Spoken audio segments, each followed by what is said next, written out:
The broadcast is now starting. All attendees are in listen-only mode. Hello and good evening. I hope you're all doing well. As you all know by now, my name is Fazila Gopalani and I'm the head of ACCA for the Middle East. Now, over the past few months, we've worked with strategic partners to deliver for you a series of webinars, all designed to help you be the best leader you can in a time of immense pressure and uncertainty. A few housekeeping notes. Please feel free to ask questions using the question and answer panel on this webinar, and towards the end of the session, we will go through your questions. Now, this webinar is focused on Agile Leadership and complements our webinar series that we've been having. Being an Agile leader promotes a healthy working team environment. By being Agile, you allow your teams the freedom to make their own decisions, which allows them to respond quickly to new market changes and technological opportunities.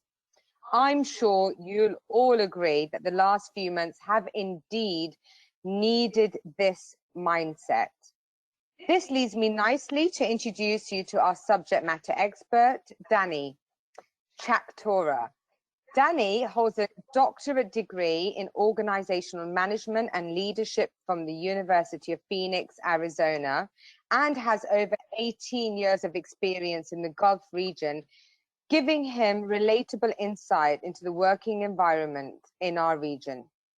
So without further ado, I would now like to pass on to Danny to deliver the webinar on the Agile Leader.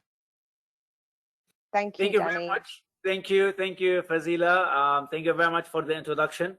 I would like to welcome everybody on board. Thank you very much. Thank you for ACCA, of course, for this webinar. I've been looking forward definitely for this for quite some time, and definitely I hope that this webinar will give you all just an understanding of the meaning of Agile leadership and the criteria for the Agile leadership and what we can actually do in our organizations to apply such a concept. In fact, of course, we're gonna be only scratching the surface in this webinar. It's only 1 hour. Definitely, we're gonna talk about the concept of Agile leadership, how it works, and definitely we're gonna take your questions, and we'll have like 10 minutes questions and answers, and we can actually reply to your questions and to your concerns. Let us actually kick off with the first session, and definitely we're gonna scale up things. Just to start with, to be very honest, if you guys think that teams only are enough to deliver results, then that's not Agile leadership. This is definitely old school leadership.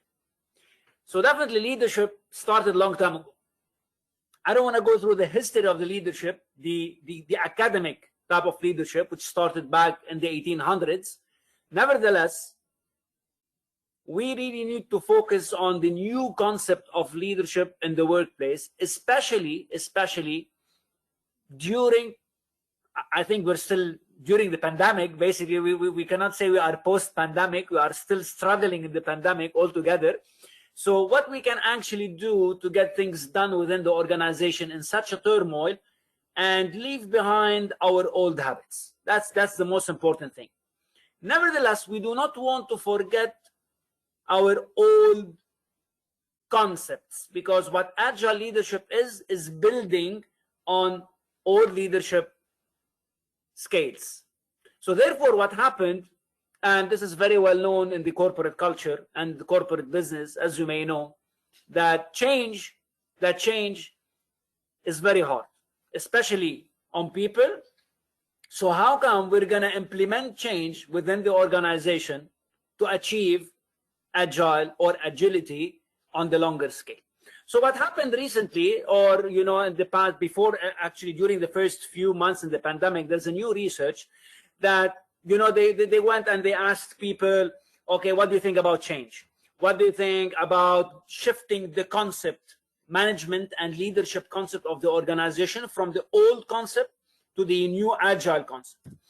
You will be surprised that we have two main ideas that people were interested in: the inability to change corporate culture and the general resistance to change. These were the two main factors that actually researchers focused on, because they want to know that would people do things in a different way.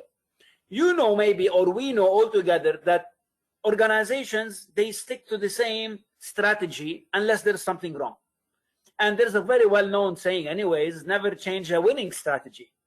But nowadays, this is old stuff. Never change a winning strategy, that's perfect. It used to work before. Now within the pandemic or during the pandemic, or we're gonna be moving on post-pandemic, then things are gonna change. Now, sticking to one single strategy, it's not gonna work. It never worked before, but we were doing it, whether we like it or not. We were putting a strategy in the beginning of the year. We were directing people. We were leading people between parentheses. We were pushing people to achieve the results. That's old stuff. So what actually research has found, that 54% of the population that was tested, actually, they refused, they didn't have the ability to change organizational culture. And therefore, and what we mean by culture, we're going to tap on culture later on. Culture is how we're doing things day by day, okay? From a business perspective, it will form our business culture within the organization. So therefore, the organization has different departments, different components. These different components, each and every manager, let me put it this way, or leader, deals with things his own way. So if we puzzle things up, we create the culture of the organization. Nevertheless, we should not also forget the policies and the procedures that are there in place, or you will be putting them. This is part of my old leadership process. So policies, procedures are part of my old leadership process. 42% of the people, generally, they are resistant to change, because again, we are pushing people from a comfort zone to a non-comfort zone. And with agile, with agility, we're not talking about 2-3 months down the line, then we will hop on a train and then this train will take me to my destination. That's not going to happen with agility. That's not going to happen with agile leadership. When we talk about agile or agility, we're talking about flexibility. We're talking about diverting at any point of time, respective of the initial plan. So we're not going to be waiting. We're not going to be, okay, we're on a, we're not going to be on a cruise control mode. Cool, I have a plan. Let me push the button, and then it cruises along the way, harmless. So in such an environment, nowadays especially, things have changed a lot. So if I want to actually define the leadership, if I want to actually define agile leadership, and what does it actually mean? I came up, or in fact, experts were asked, how do you define leadership? Experts were asked, how do you actually define leadership? So they came up with a lot of definitions, and I combined a few to form up one definition. Let me start with the first one. The first expert focused more on the listening and the learning adaptation. So actually, what he was saying, rather than you putting the plan, making people work on the plan, execute the plan, achieve the results, then cool. Let's do it the other way around. Let us listen to the people.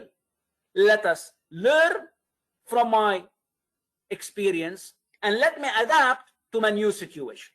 So that comes the first definition. Let me put it this way.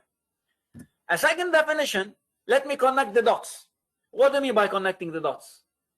Focusing on the people development, we are focusing on people development, and we are connecting all the information that I have.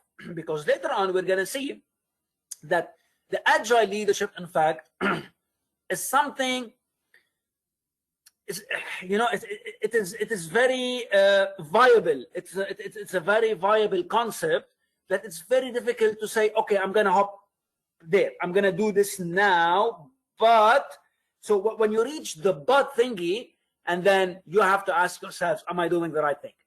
So I'm going to connect all of these dots. I'm going to connect the vision and the mission of the organization. I'm going to connect my experiences. I'm going to connect it to the people that I have on board, and how I can blend everything together to come up with a concept. Third of all, inspiration. Inspiring creativity and innovation in your employees. Again, old systems, let me put it this way, or let me say the traditional management leadership concepts focuses on, again, and especially if you are in a business industry, all business people, they come to, they start their plans maybe in September, October, preparing for their coming year. And they say, all right, we have this plan, we're gonna execute there, and cool, and these are the expected results from whatever you are doing. And maybe of course they review the results quarterly or monthly or weekly. Again, it depends on the corporate culture. And then they come up with, okay, whether I'm doing right, I'm not doing good, okay, we should plan something or we should do something else. However, it is very important, because the people are the ones, or your employees are the ones who are actually on the ground. They are the ones who are face to face with the customer. They are more customer centric. So in the pyramid, there's this pyramid, we call it customer centric pyramid. So the old pyramid, okay, on the top, there was the big boss, you want to call him, the CEO, you want to call him, whoever you want to call him. And then top management, middle management, and then we have the frontliners on the bottom. And on the sides of the pyramid, there are customers. So what does that mean? So my frontliner is actually very much connected with my customer, almost 360 from both sides and from the bottom. However, and the problem with this pyramid is that my middle, my higher, my CEO are very far away from my customers. So what happened is that they have flipped this customer-centric pyramid. So the CEO is down, my lower management is up, my lower management is still connected with the customers, my CEO, middle and higher management, they are bombarded with my customers on the side, which makes it a 360 degrees of customer-centric organization. So inspiring my whole concept, the whole people, the higher, the low, the middle, and the CEO, all of these people will be putting all their efforts to come up with creative ideas along with their employees to serve the customer. Of course, if you have an organization of 100, 200, 300, 400 people or more, then of course it's very difficult to bring everybody on board. Nevertheless, on a later stage, we can definitely discuss the aspect, or how we can actually put all of these together minds on a piece of paper and come up with a final solution. Also, another expert says shifting your management style to match your employees. So instead of you coming on board saying, okay, that's my leadership style, that's my management style, I'm a servant leadership style, am I transformational, am I transactional style? Cool, let me see my employees. Let me see how I can work with my employees. Let me listen, or in fact, let me study the personalities and attitudes of my employees and try to match my leadership style blended with my employees. This will make it more agile and more easier than applying my own style on each and every employee. If you have 2-3 employees within the department, that's fine. But if you have 10, 15, 20, then it will be very difficult. So studying the people around us will make it much more easier for us to adapt to the shifting paradigm, to the shifting management and leadership paradigm within the organization. But that doesn't mean that you're gonna actually not have your own marks on the team. Of course, you will be having your own style of leading the department or leading the people around you. Nevertheless, getting or understanding their styles will give you more insight on how to lead it from a 360 perspective rather than having it on a 180 perspective leadership. Also, we are adapting to any situation as it happens. So basically, it's not about putting a plan A, plan B, plan C, plan D. Again, as business people, we always have a plan B. we might also be having something called business continuity planning within the organization. So actually we have a platform, or we have a kind of paperwork that has been put there for us. And nowadays, but between parentheses, nowadays, like during the pandemic or before the pandemic, or what's actually happening now, people realize that they don't have a business continuity plan. So everybody was, again, we were on an autopilot working all these years until the pandemic hit, and then people said, uh-oh, then we are in deep trouble. Okay, what to do next? What am I supposed to do? I need to create this. I need to create that. So we've all shifted our paradigms. Organizations shifted the paradigm. Even government organizations, they were very innovative, especially in the UAE, okay, creating platforms to bring people together, bring their employees together, and keep on working. So before the pandemic, before March 2020, all of these, if you're talking from a government perspective, it wasn't there. It might be somewhere back in the back end of their heads, but it wasn't put on a piece of paper. But the pandemic forced them that change has already come. We have to hop on. We have to take it from there. So they have to adapt to the new situation. And therefore, they adapted the new systems that the customer, external customer, can actually reach them. At the same time, the internal customer who's at home will also stay in contact with the external customer and the internal management and the organizations. So they have to adapt to whatever's going to come. And I'm sure in the very near future, we are living now every single day. All right. So we don't know what's going to happen tomorrow. Anything can happen tomorrow. So therefore, we have to be mentally ready to hop on a new wave tomorrow morning. Also, we have to navigate new waters and charting new successes. Again, I'm sure you have heard basically before about the blue ocean and the red ocean. So nowadays, we have to think creatively and innovatively how we can actually reach new blue waters, rather than digging, okay, in the same red water where everybody's fighting for the same piece of cake. So now we have to look, and I am sure nowadays there's a lot of opportunities that are happening around us in each and every industry, because again, everybody is restructuring.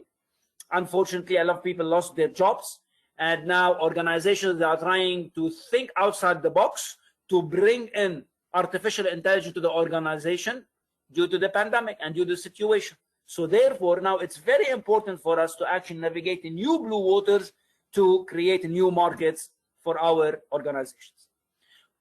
Also, continuously learning and embodying a growth mindset. In each and every organization, we call it the learning organization, in fact. Unfortunately, in many industries, learning is not an option because they are actually scared from the failure. So if you fail, that means you're going to be fired.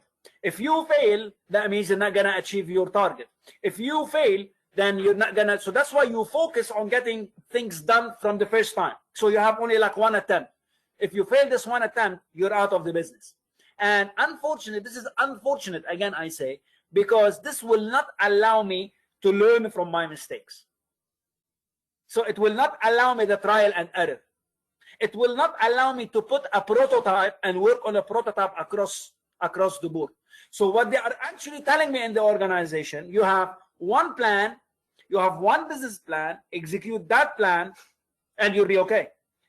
Even though if you build a prototype where you can check like milestones, because milestones is the old leadership, because now you will see in the next slide that it's a agile without the base, without the traditional leadership, it doesn't exist. All right, so this is what we should understand. So therefore, the learning, building the prototypes will give me an insight, and it will teach me how to do things in a better way. Unfortunately, in many organizations, we do not do that because it can be costly. And at the same time, doing a mistake can actually lead to catastrophes. Nevertheless, whatever we have reached now, we have to put in mind it's built actually on a learning curve. And without the learning, without building prototypes, it will be very difficult for us to actually reach out a product. an actual product or a service that you actually deliver to your customers. Also, last but not least, when it comes to the experts, that we have to embrace change by driving value. So what do we mean by value? We're talking about the culture. We're not talking about money here. So the leadership part, we're not talking, there is nothing transactional in that aspect. So we're talking about more onto the transformational side. So on the transformational side, we have to drive value. We have to drive culture. We have to drive people do things in a different way. We have to embrace the change.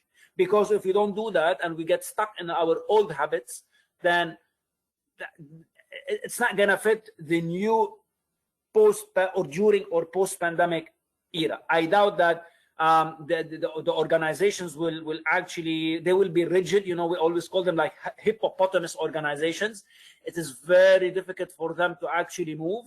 All right, and if they fall, then it will be also very hard for them to come back again. So therefore, they have to be like more featherless. Let us put it in this way when actually building their leadership concept within the organization. And last thing, letting go of what doesn't work. Absolutely, letting go of what doesn't work. We cannot expect to have same results or different results doing the same things. So if we really need to change results or to drive results in a different way, we have to do the prototype testing. If we don't do the prototype testing, then we will never know whether this road is going to reach somewhere or not. Are we going to get the results that we are aiming for? I don't know. So therefore, if you reach a point where you have to let go of some of these strategies, then just dump them in the bin. Just get rid of them, even though they are part of your policies and procedures within the organizations. Because policies and procedures, as we're going to be seeing, they are fragile nowadays. They are fragile because if you want to become an agile organization, then I'm not saying get rid of your policies and procedures. No, that's not the case. We have to keep them, but instead of updating these policies and procedures every now and then or once in a blue moon, no, now we have to look into these policies and procedures and update them on I don't want to say on a daily basis, but whenever needed. It can be on a daily basis, it can be on a monthly basis, it can be on a weekly basis, it can be on a yearly basis. As long as you feel that you need to do something in a different way, then this is where you actually need to let go of the things that doesn't work and replace them with things that actually works.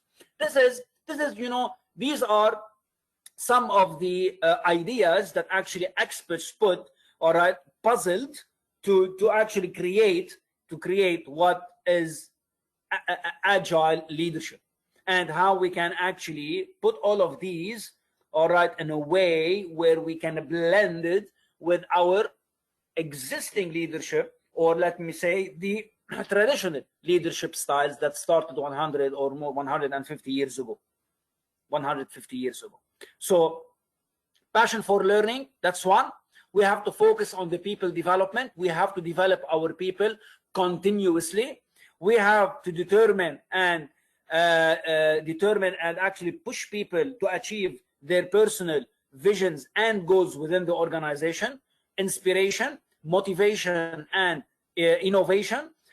Agents for change. We need to tell people that they are the agents for change. So if we do not get their feedback, then again, because you may know that it depends the type of feedback that you as an organization do, whether again it's part of your culture. But if feedback comes from bottom up or top bottom, or it goes horizontal, okay, so it depends. But the best, in my opinion, the best feedback forms that can happen, actually it can go from bottom to top, because as we said, if your leadership or if your organizational pyramid is the pyramid, and then it has to go from bottom to top. But if it's upside down, where everybody's involved, that it can be on horizontal and it can be vertical as well. Knowledge, definitely, knowledge, people has to be knowledgeable, and give them all the resources to become knowledgeable, because in some of the organization, unfortunately, they try to hide information, they try to hide the knowledge from people, thinking that they can control them in one way or another. Definitely, this is what we call, or what is under what we call, it's a French word, it's called laissez-faire leadership. Laissez-faire leadership. It is a type of, it is defined by definition, no leadership style. You will be surprised how we can call it a leadership style, but actually there is no leadership style within it. It is like that. So when actually people are in a leadership positions or in a managerial position, I put it this way, because there's a very thin line between management and leadership anyways, and it's very blended at some point of time. So if you are in a position where you are actually holding people from achieving their results and controlling their movements and their actions, and you think that's leadership, then that's what we call laissez-faire leadership. And this is definitely the opposite of what we call agile leadership. We have to involve people in decision-making process. As we said, the bigger the organization, the more the hippopotamus the organization is, then it's very difficult to involve people in the decision-making process. Nevertheless, there's a lot of ways we can include them departmental-wise, and then we can puzzle each department together in order to form a decision-making process where it can help my management to achieve better results.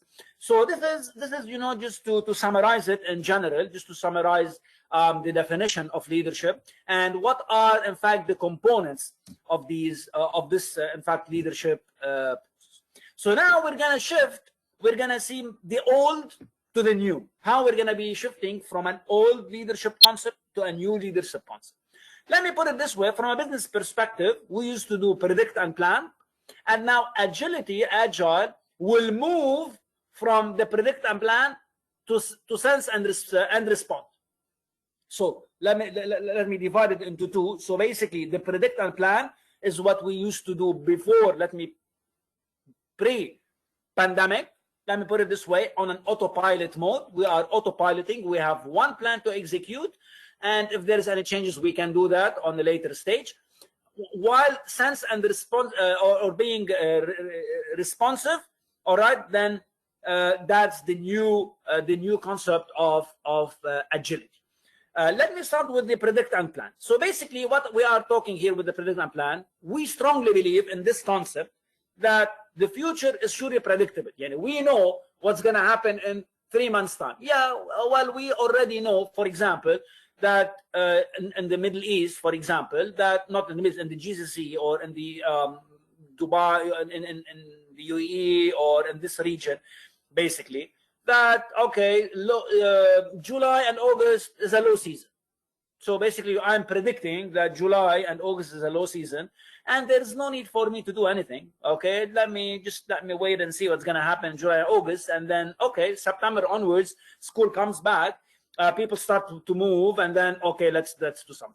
Okay, so this is the concept. Also, on the other side, events and outcomes are stable by nature. So we strongly believe that these events or whatever is going to happen, for example, in July and August, is going to be stable all year long, all year after year after year. So there is no need for me actually to be doing anything during this time. Third, seeing or anticipating the variable situation ahead of time. So basically what we are doing, we are anticipating the variable situation. And this is something very wrong, because again, a variable is a variable. It is variable. It's called a variable. It varies. All right. But do we know when it will vary in the future? Is these events and outcomes will vary in the future? In this model, we already anticipated that. So basically, in my plan, for example, in my yearly plan, I will say, how will I anticipate the variable? I'm anticipating that July is going to be a low month. So that's why it is stable by nature. All right. So no.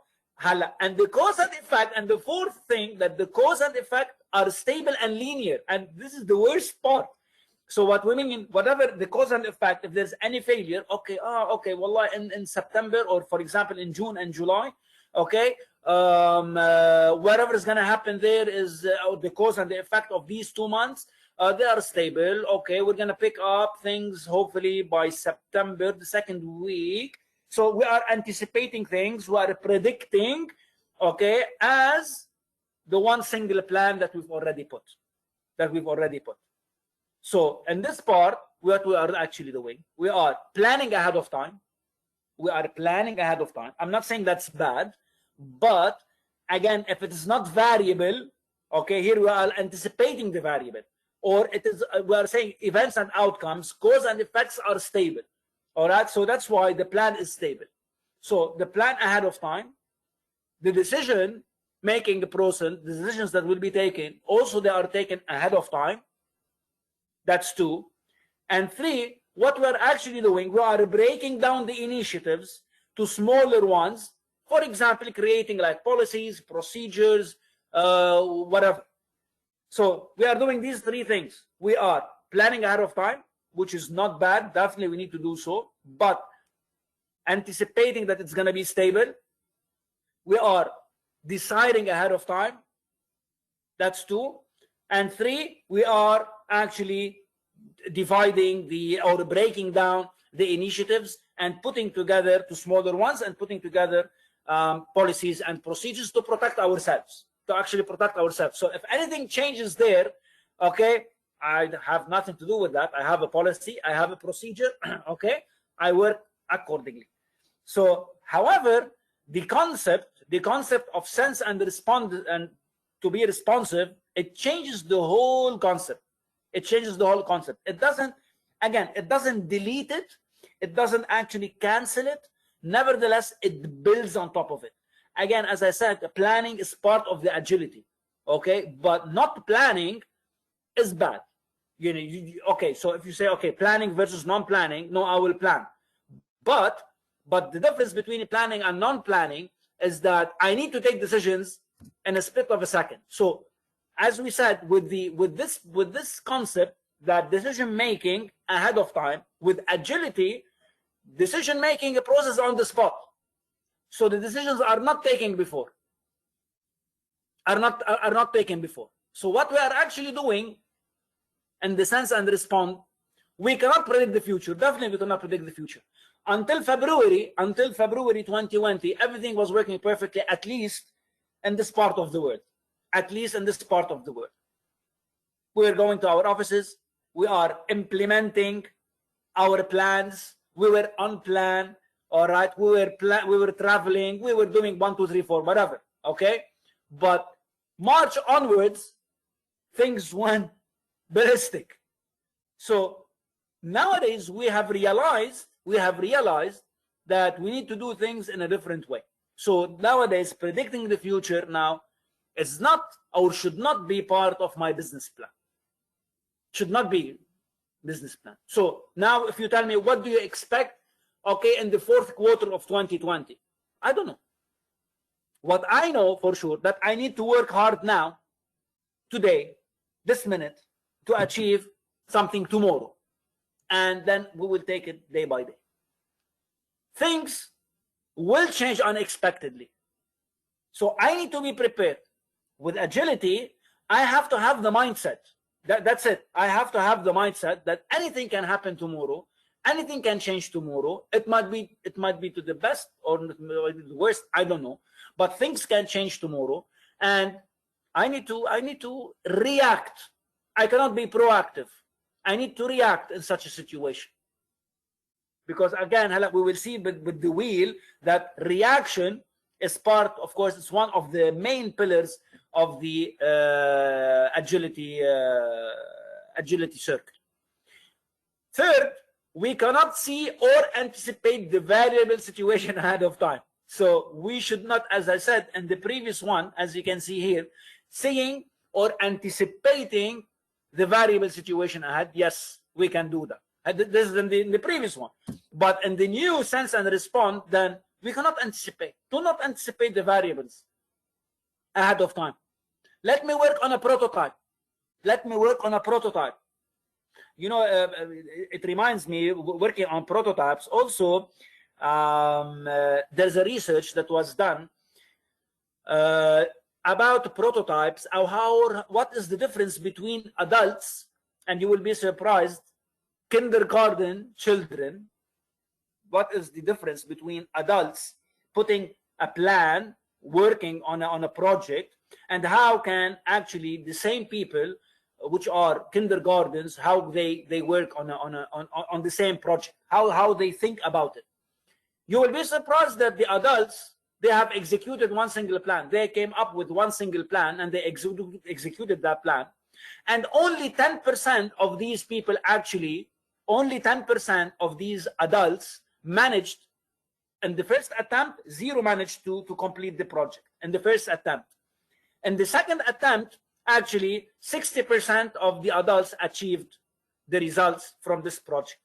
While the kindergarten children, they were building prototypes. So what actually they were doing, for example, a small bits and pieces of the project, looking at it, saying whether it's working or not. If it's working, perfect, let me put something else. If not, then they were actually moving things from a different perspective and then building it up. So the thinking of these children was much more effective than the adults. And what actually also made a big difference are, of course, executives, executive secretaries, because they can actually, they know the policy and the procedures of the organization, but at the same time, everything what they do is variable, because they are used, they have a mindset of variability in their jobs. Anything can happen at any time.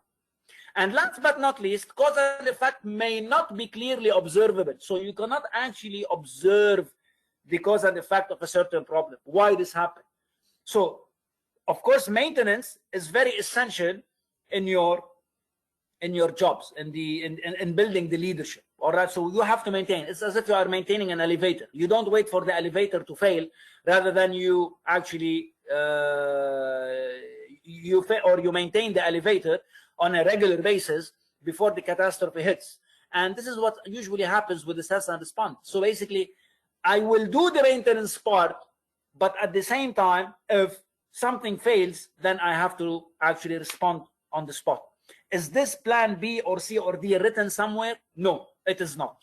With agility, no, it's not.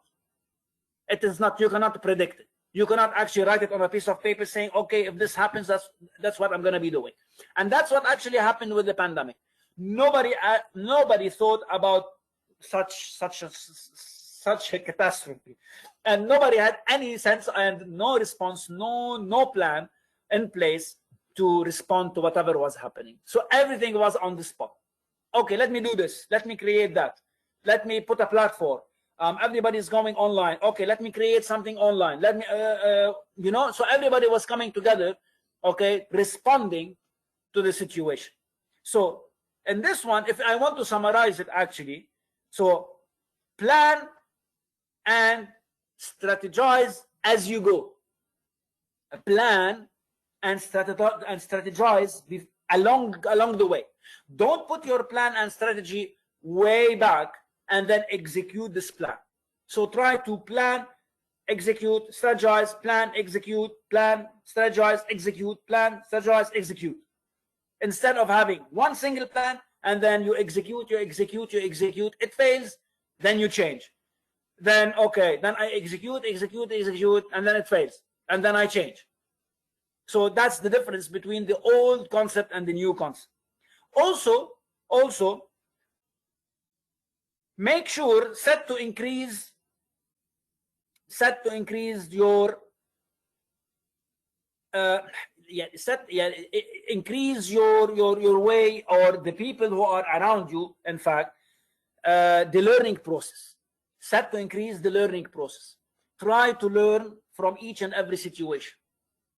It's like a histogram. You know, you work with numbers, and definitely each and every organization has a histogram, has a history. So in order to actually review a trend, a certain trend within the organization, you go back to your histograms, to your numbers, month ago, season ago, year ago, blah, blah, blah. With the learning, try to always also have a learning curve. Also try to have a learning histogram. What have you learned in the past few months? And what are the takeaways? And what are the things that we can actually change? This is in the sense and respond.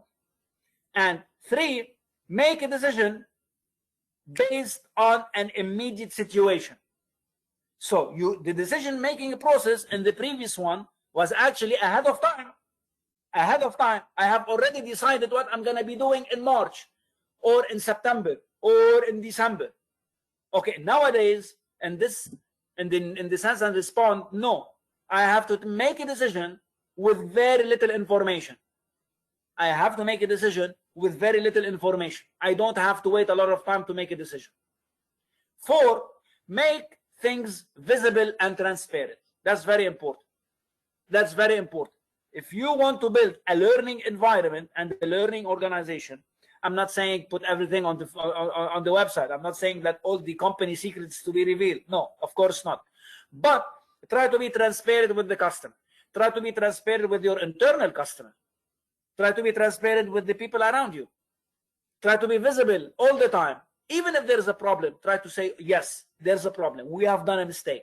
That's a mistake. We are willing to change. We are willing to correct. We are willing to do things in a different way. Don't be stubborn. Don't try to hide things. Also 5,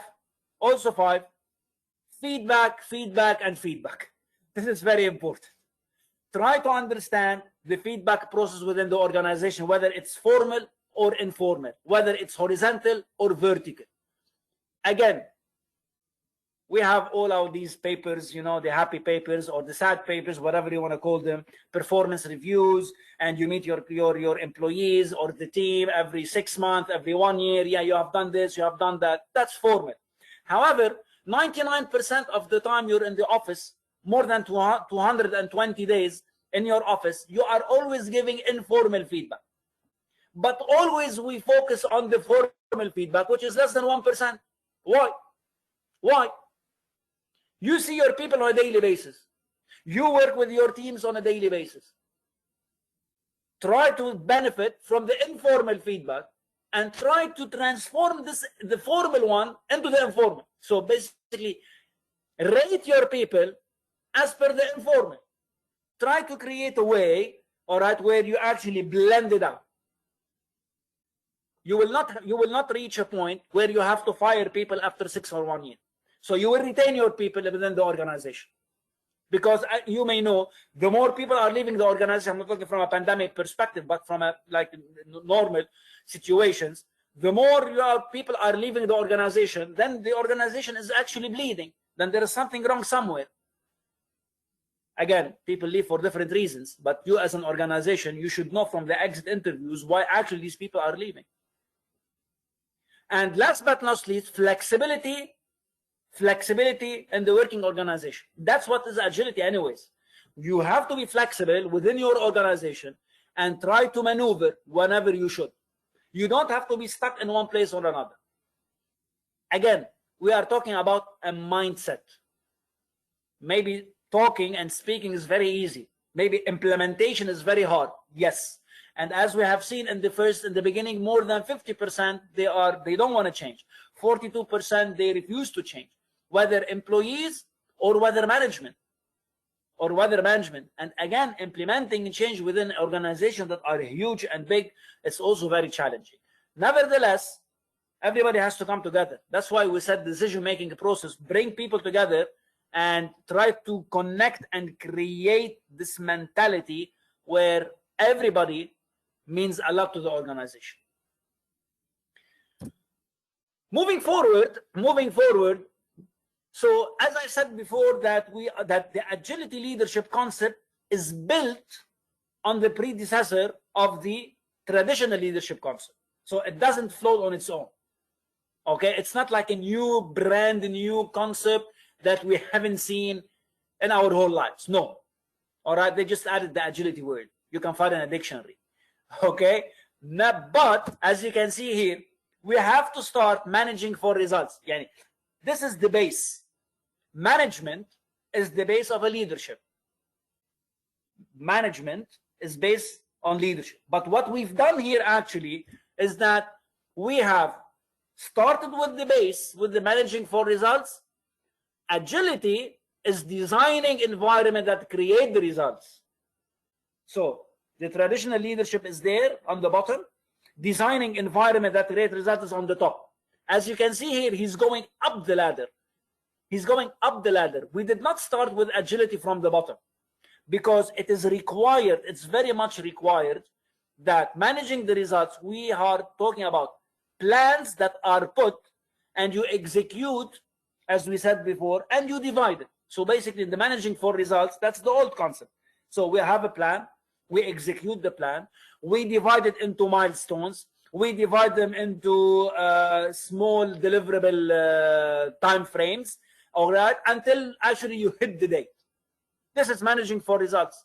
And I will be very honest with you, 90%, 95% of the organizations is there, which is fine, which is to some extent is fine. All right. Now, if you want to grow up, if you want to just climb the ladder and you want to start thinking of agility and designing environments, then that's a different story. So now I'm not going to get rid of all of this. I just want to slowly start to changing the concept from the traditional to the new concept. And with designing, actually what we are doing with the designing environment, or what do we mean by designing the environment? Usually we are attaining through helping our people to see where the organization is going. So we are helping the people, we are helping all the employees within the environment to actually tell them this is where we're going, this is where we're going, this is what we want to achieve. But we cannot achieve this without you. You know, we cannot achieve this as management, as leadership, as leaders in the organization without you, Mr. Employee, whatever you call it. So what actually we need to do, we need to empower. We need to empower people. We have to give them authority. We need to empower them. And we need to leverage their skills and their tasks. So we want to give them, to some extent, again, the agility, all right, to take a decision, and to encourage them and to empower them to do mistakes. Because if they don't do mistakes, to some extent, of course, we don't want things to be, you know, just goes out of hand and become drastic and big problems. But again, we need to give them the flexibility in doing some mistakes to learn. Of course, not on purpose, but at least, you know, pushing them away from their comfort zone instead of doing the same thing over and over and over again, and it becomes a routine and it becomes ineffective. And we always say, how many years of experience you have? You have 1 year of experience and 17 years of doing nothing experience, or you have 17 years of experience and 17 years of innovation and new ideas and learning something new. So it's up to you whether you want to keep these people sitting in their chairs doing the same thing over and over and over again, autopilot, without thinking, or you want to actually push them a little bit, empower them, give them something in hand, all right, to feel that they are part of the organization. So again, with designing the environment, we come back to the policies and the procedures. All right. So when we design the environment that we're going to create the results, as I told you, we're not going to put the policies and the procedures on the side. They're going to still there, definitely. But we want them to be viable. We want them to be breathable. We don't want to just put the file in the cupboard and just lock on it. We want to work. And unfortunately, what usually happens with a lot of organizations, that the quality management comes by the end of the year and tells them, okay, come, let's see what you have. And then everybody starts looking around. Okay, where's the files? Where are these files? Where have we put these files? You know, where are the records? Where are the documents? And it's lost somewhere, somehow. So that's not what you actually want. You want to keep these files on top, because you want to always change them whenever you change, whenever the taste of the customer change, whenever the market changes, you change as well. So therefore, the focus will be on the systems, the focus will be on the structure, and the focus will be on the value flow. So we did not forget the systems, we did not forget the structure of the organization, how it works, but we've added on top of that, this is the difference between the managing and the designing, that we have added the value flow. We are making more value of the people we have, which will add more value of my organization. So instead of being a stepstone, an organization stepstone to something better, okay, no, let me be the organization that an employee would love to work there. So we have to create this environment for him to be more flexible, to be part of the organization. And even if he was tempted by something outside the organization, he's not going to think once or think twice, but I want to try to make him think 100 times before leaving my organization.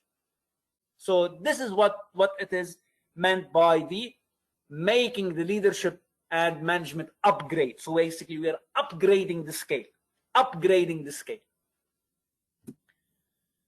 So how do you think you can make the shift? How you can actually make the shift between the old managing the results to designing the environment?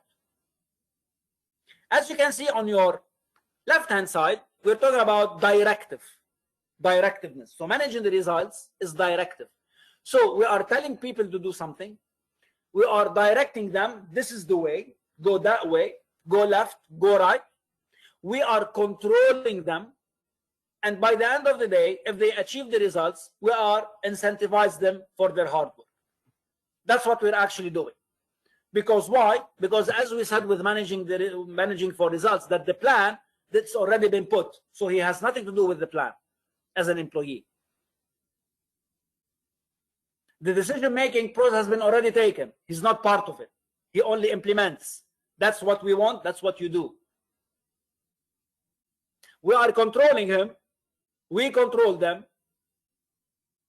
So we have always, this the paternal kind of control, all right, that is hard and harsh, and we don't actually have the flexibility in one way or another. And at the same time, okay, you achieve the target, we incentivize you. You're eligible for 1%, 2%, whatever X amount, whatever it is, financial transaction. Nevertheless, so here we are moving from, as you can see, from direct control. So we are moving from direct control and intervention, to conditioning the broader environment. How?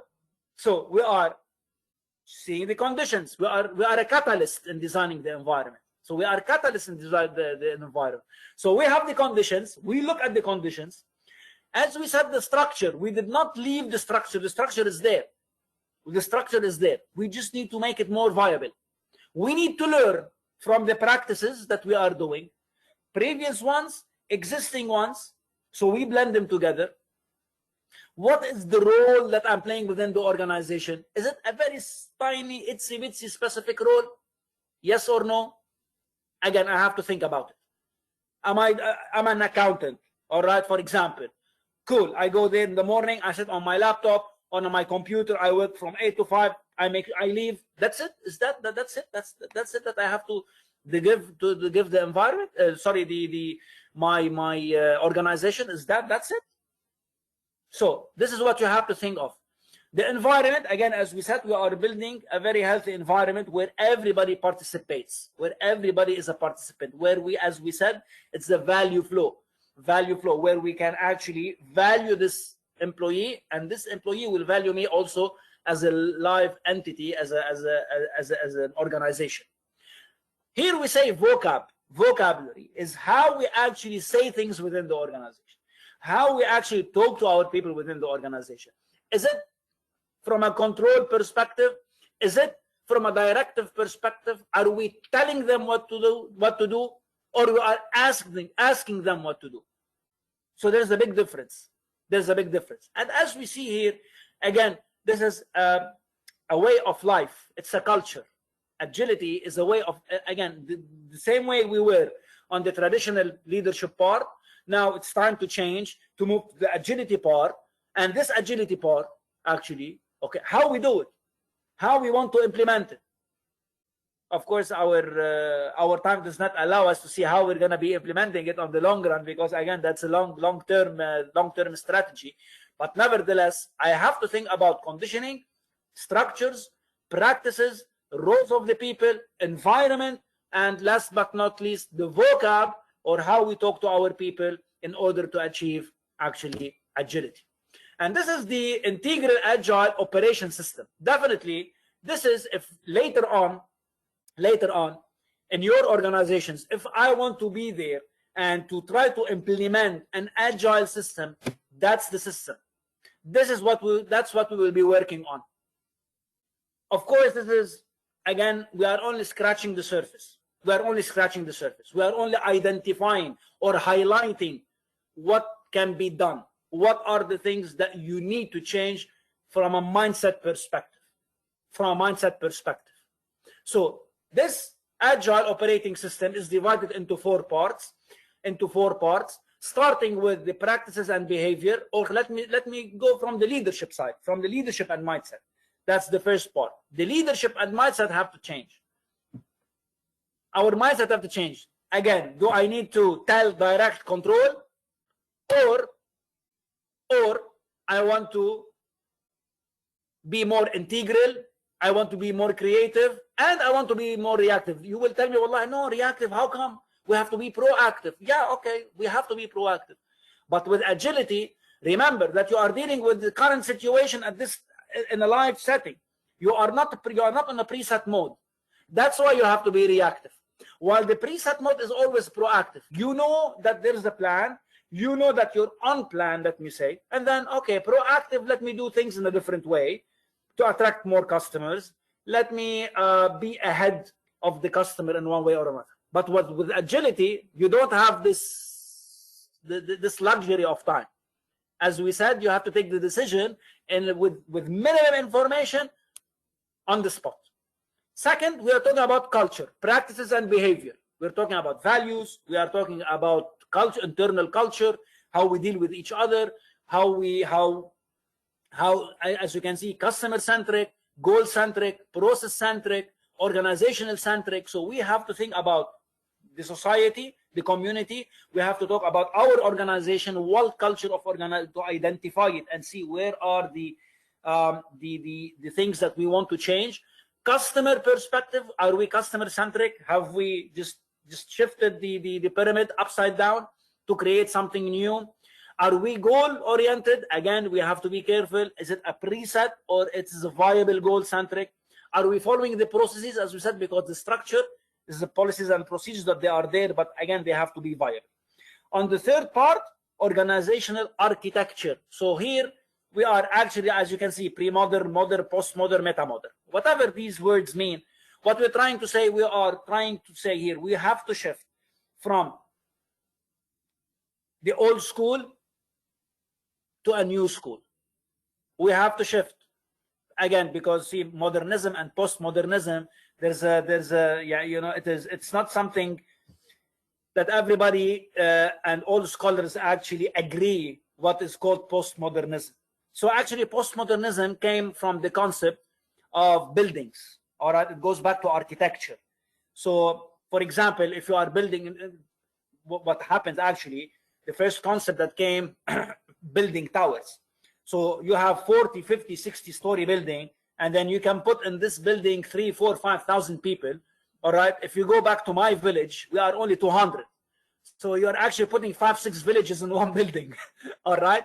So from this concept, the postmodern era was created.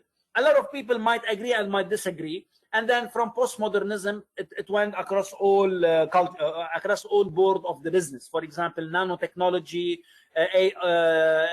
artificial intelligence, blah, blah, blah, you name it. Internet, learning online, all these stuff. Okay, so this is what actually we call postmodernism. So the organization architecture, is it going to stay doing the old thing, the modern, let me put it, the modern style, the 80s style, the 90s style, or we have to shift to the 20th century, 21st century? So this is what we call by the organization architecture. So again, systems has to change internally. And last but not least, organizational culture and relationships. So now how we are actually dealing with each other. How we are actually dealing with each other. How we are actually dealing with each other.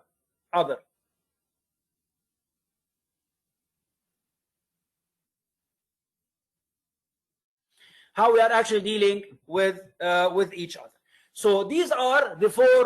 I will, of course, I'm gonna just wrap up these with the IA. We call it IA, Integral Agile Operating System. So these are mainly the four components. Of course, when you are when it comes to the organization, we have to dissect all of these four concepts and put them into action. And definitely, this will take a lot of time to change the mindset and the concept of the leadership, of the management, and of the employees alike. I would like to thank you all. I would like to thank you all for being with us for this 1 hour. I hope it was beneficial. I hope it You have was. to do the questions now, or tell Yes, Helen. for sure, Oh, of course. it says. So sorry, I've had internet issues, and my connection kept getting lost, and so I was like stressing about question and answer time. Apologies. No worries, no worries. Danny, that was absolutely fantastic, and I know that we've had nearly 100 people on this call, and I'm sure so many of them have taken a little bit of food for thought away on how to become an agile leader. I do have a few questions for you though, and if Yes, technology does not interrupt, because I was like saying to Malik to take over the questions, or Helen. One question is, how can someone ensure effective leadership, especially when employees are working from home or remotely working? Yes. Well, thank you. This is a very important. This is important question. Exactly. See, we think leadership is controlling people, and that's what I mentioned. The old concept nowadays, we were all in one place. We were all in the same building, same department, sitting next to each other. The manager or the leadership has an eye on each and every person, whether he's working or not. Now, agility or leadership, again, if I want to go back to the core of leadership, you don't need somebody to control you. You don't need somebody to supervise you. You're not in a kindergarten anymore. You're a grown up. You should know your responsibilities as an individual. This is what is leadership. That's what's leadership. That's not management. So even if you're staying at home, even if you are miles away, you ask yourself, are you doing your job? Are you doing what's asked from you? Are you effective and efficient? That's what matters. It doesn't matter if I'm sitting next to you in the organization or a few floors up or down. It doesn't work like this. And especially now with technology, now we have realized in these 3-4 months that we can achieve a lot from home. So now the concept of the organization, of this physical organization, is changing, and it will change in the future. Unfortunately, I'm not sure how many people is going to be losing their jobs. I don't know if this is positive, but this is a fact, and we have to actually look into it.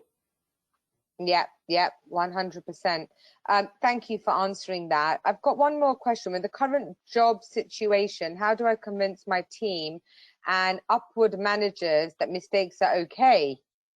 Mistakes happen, but leaders make a big deal of it. This is a mindset. Unfortunately, this is a mindset. I worked in a lot of organizations before. I've been in the UAE for the past 18 years. I worked in banks, in financial institutions, where mistakes are not allowed. Even the word mistake doesn't exist in the dictionary. All right. Unfortunately, again, I say unfortunately, making mistakes or allowing making mistakes is a mindset. As we said, that managers are focusing on the one right business model, that it has to work. And this is wrong. Again, we have described it that you should build the prototypes.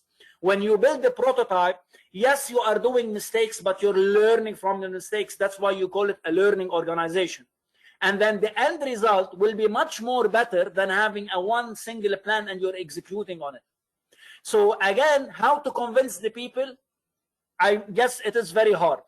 It has to be a mindset. It has to be a shared value. It has to be a shared culture. Otherwise, it is very difficult. It is very difficult to tell people, okay, I'm gonna be doing a mistake tomorrow, or it's okay if I do a mistake tomorrow. You know what I mean? They're not gonna take it in a very open-hearted way, right? But we should agree that without, again, If we look at ourselves in the year 2000, and we look at ourselves today, 20 years ago, all of this accumulation of technology and businesses and platforms and blah, blah, blah, where what? It was a trial and error. Yeah. It was a trial and error since the beginning. I'm just talking about 20 years ago. And and this is life, you know. Now let's take the pandemic. Let's take the pandemic. They've been trying, all right, to come up with what? With a solution. Yeah, for the pandemic. Yeah. It's been always a trial and error. Everybody wants to be the first to go through. But it's a trial and error. It's a prototype. They are building prototypes. Nowadays in the UAE, I don't know if you know that, they have opened the opportunity for all the UAE residents, whether Emiratis or expats, to be part of the test of the testing the vaccine. Yeah, yes, the vaccine. All right, so it's a trial and error. Okay, yeah, they don't have a plan. There is no plan. There is no plan because they have realized that it's impossible to put a plan. That's agility. Fantastic. And my last question, which I actually do want to know the answer to, is how do I overcome, or do we overcome leaders who don't empower or allow me to empower my team? There are two things that you cannot change in life: your dad and your boss.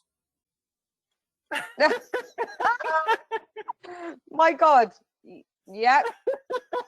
Very true. I've never heard that before. That's the first time I've heard that. That's my answer. Unfortunately, if you are lucky to have managers / leaders that they understand the new concepts of leadership and mindset, you will be very lucky. But if you don't, I'm really sorry. Might have to change organization, but now's not the really good time to do that, right? Absolutely. Absolutely. Thank you ever so much, Danny. I know we went over a little bit of time to our ACCA members. My pleasure. It was absolutely fantastic. We've had actually very good feedback. People have been messaging saying this is fantastic. I'm going to apply it in my daily life. Something that really resonates with me is that you're not just a leader when you're high up there as the CEO or the CFO or the COO. Every individual is a leader, and you need to not think, oh, I shouldn't know about leadership, or I shouldn't attend a leadership webinar because I'm not people managing, or, you know, I'm not in a big team, or I'm not in that position of that hierarchical thing. I think it's very important to recognize that each one of us are leaders somewhere or another, in projects and teams and things that we do at work, at home as well, right? Absolutely, in our home life. Absolutely. And so it has been a difficult time the last 6 months since COVID happened, you know, unprecedented times. Being a leader who's able to adapt. And if you think about what Danny said, so many times he's mentioned the word mindset. And it is about having a growth mindset compared to having a fixed mindset, and being adaptable. If anybody asks me today, what is the future skill set and characteristics that an individual needs to have? Every one of us are going to answer, right? Agility, Danny, and an ability to adapt to the changing environments and all the moving parts around us.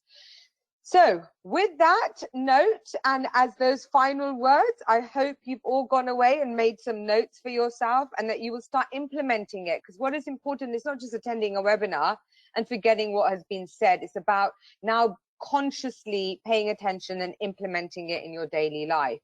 Danny, once again, thank you so much. Danny's contact details are there. I don't know if they're on the last slide, but in an email that will follow up, we will send the recording, because sometimes there are podcasts and things that I do like to listen to again. You will get a recording for this sent to you. There are Danny's contact details. If you need any further support or information on Agile leadership or anything else to do with leadership, please, you can reach out to Danny. From us at ACCA, until the next webinar that we do, in the meantime, Thank you all for your time, and I hope you all have a great evening. Thank you. Thank Masalama. you very much.